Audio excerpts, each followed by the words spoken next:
This is a first-year foundation design lab. It has students from architecture, industrial design, landscape architecture, and interior design.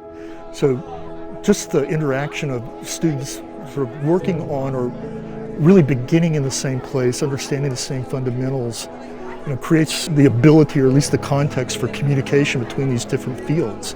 And each of these fields themselves have an obligation to other professionals, other workers. They have to learn how to communicate with them, to be able to convey their ideas to them, to be able to listen and respond to the kind of input that they're getting from the others that they're working with. The whole idea of it is really, it's kind of based on this kind of collaborative or interaction between the students and their individual ideas and what they're trying to do, but also how that can work in some kind of concert or cooperation with other students, other fields when they become professionals and so on. It's one of the fundamentals that a student has to really understand at the beginning of their education. If you don't mind, part of me would say put that one there, rotate that.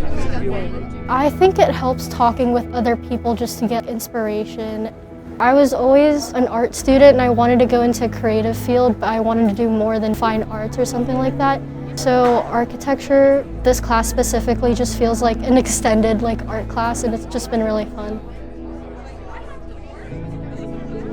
The students began with a certain set of defined forms, and they had to understand them instead of understanding them as objects or solids. They had to understand them really as formal relationships between parts. And this allowed them to intersect these in a way that creates some very complex orders and relationships between the parts and each other.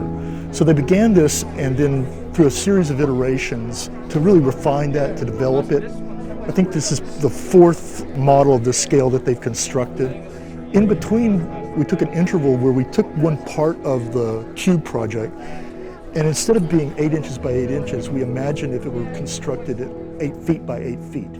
And so they then had to build a portion of that, imagining how it would be constructed with real materials, how the joints and connections would work. So it brings another kind of dimension of thinking about the design. And from that, they then went back to reconstructing the 8 by 8 by 8 cubes, and it kind of carried that idea of attention to material, attention to connection and detail into these projects. Up to this point, they're dealing all with individual projects, but now we're placing in this larger context where they have to not only work with what's inside their own project, but they have to begin to relate that to the projects around them.